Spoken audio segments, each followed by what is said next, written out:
Databricks Lakehouse Federation is a powerful feature that lets you query and govern data across multiple external sources like Snowflake, PostgreSQL, and BigQuery directly from Databricks without moving or duplicating data. In this video, I'm going to show you how we can implement Lakehouse Federation in Databricks to Snowflake. So let's get started. To get things started, I'm going to swipe to the app.snowflake.com and I'm currently in the home. Now I'm going to use this upload local files, which allows me to bring in my file formats such as CSV and text file into a table in Snowflake and then start querying the data. So I'm going to give this a click, and at the top right hand corner I can see this compute underscore WH default warehouse. This simply means my database schema and the table objects, including data, will be stored within this high level compute warehouse. So I'm going to maintain this. Of course, I can elect to create my own warehouse, but I'm going to just maintain it for sake of simplicity.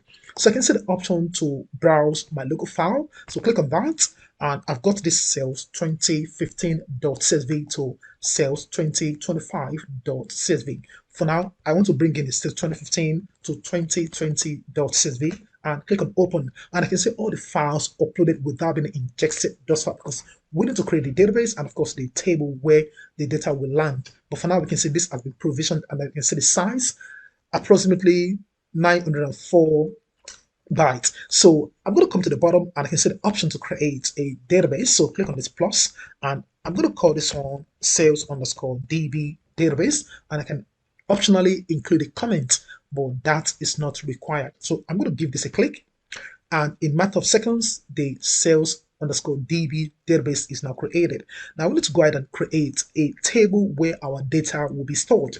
So I'm going to click on this create table. Now before we do that, we can see we have this public schema that is already created by default inside the sales underscore DB database. That is fine. So I'm going to click on this create and name table, and then I'm going to call this one sales underscore TBL, and once I'm done, I'm going to click on next.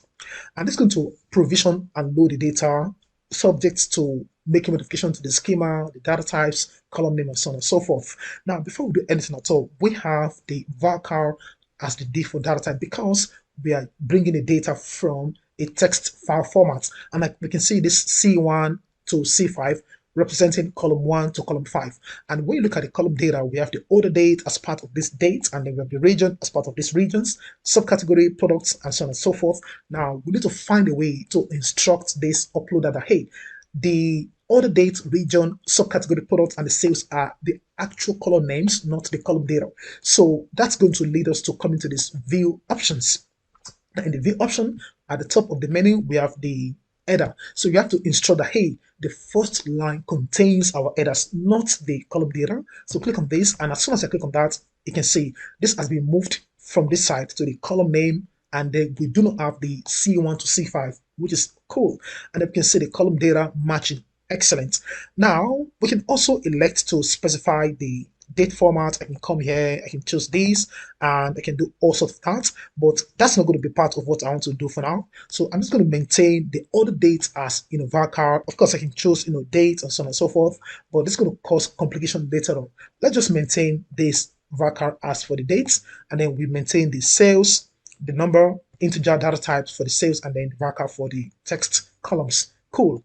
I'm going to click on load, and there we go. In a matter of seconds, we have the successfully loaded data into the sales underscore DB database dot public schema dot sales TBL table. Amazing. And then we have 120 rows from 6 of 6 files loaded. So I'm going to click on query data.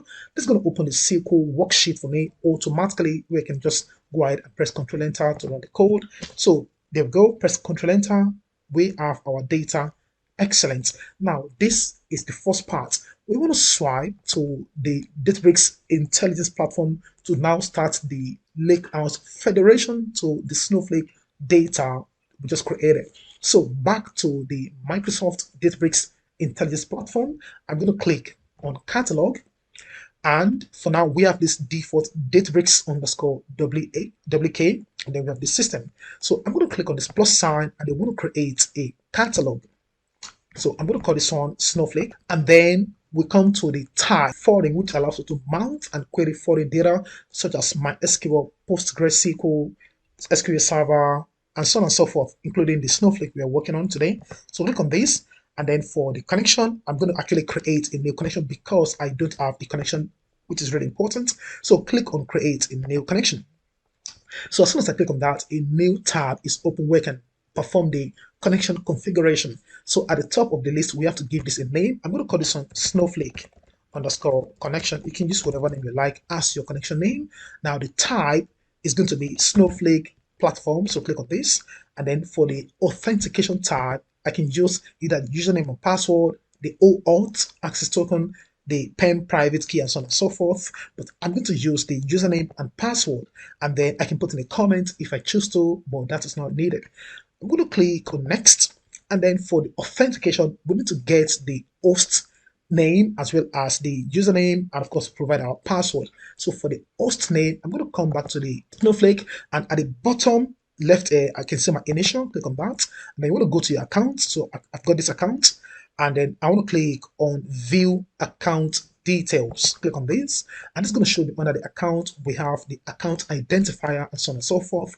So we just want to, for now, copy this account server URL. So click on this to copy to the clipboard, come back to the Databricks intelligence platform, and I'm going to paste here. So this must end with .snowflakecomputing.com, and of course we have the other unique identifier to your host name. So the port remains 443, and then for the username, probably if you've forgotten, you can see that here also. I can see my username. I'm going to copy this, come back here and paste. And of course, I'm going to type in my password. I want to make sure it is correct.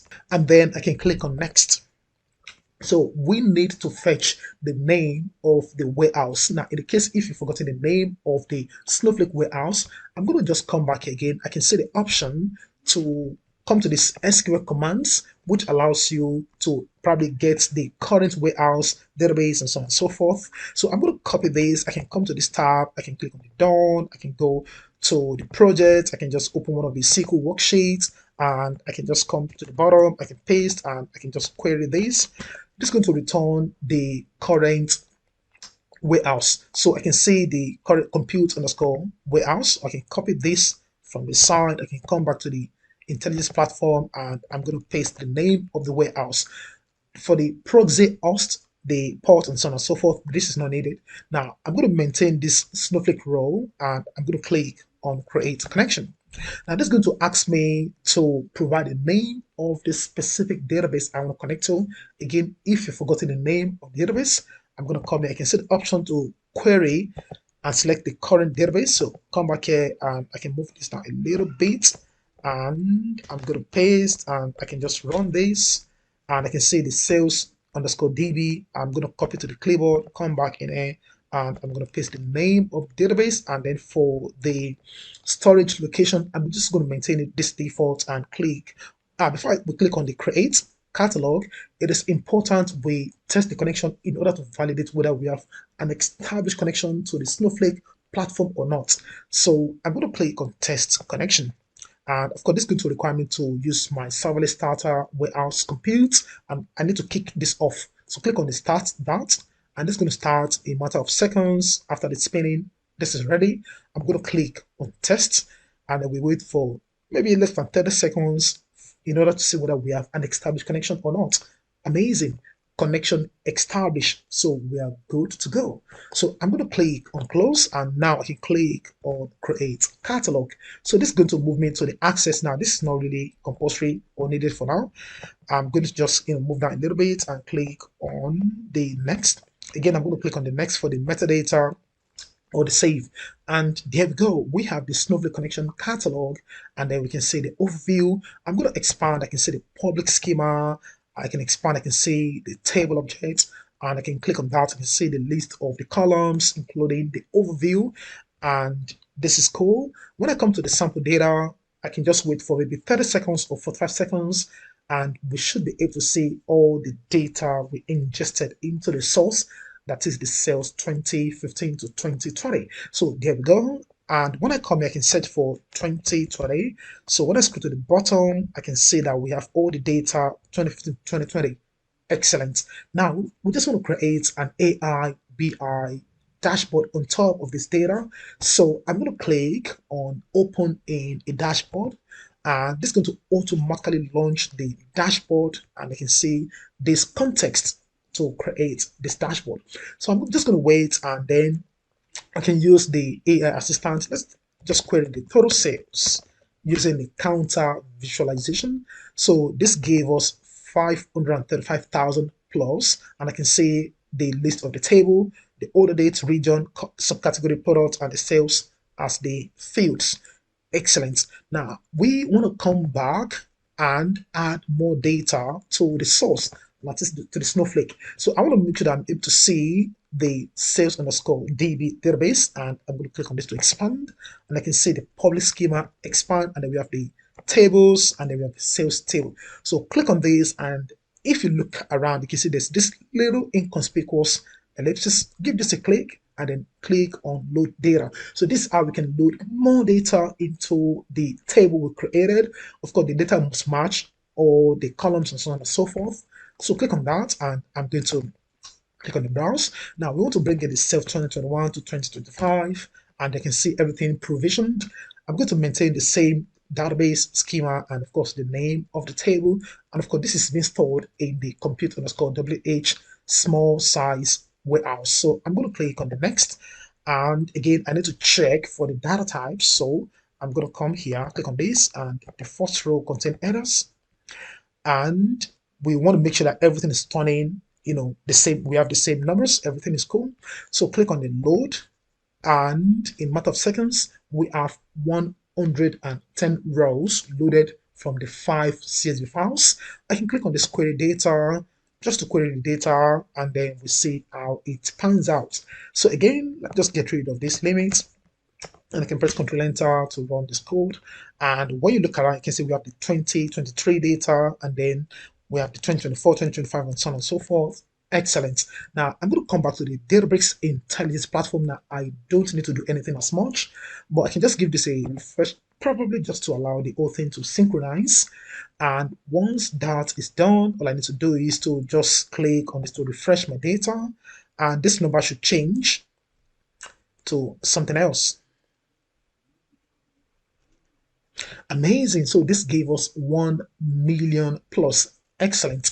I'm going to come to the Snowflake, and let me just query the sum of this sales. So I'm going to just type in some function, and I want to type in name of the table sales as total sales, and press Ctrl Enter.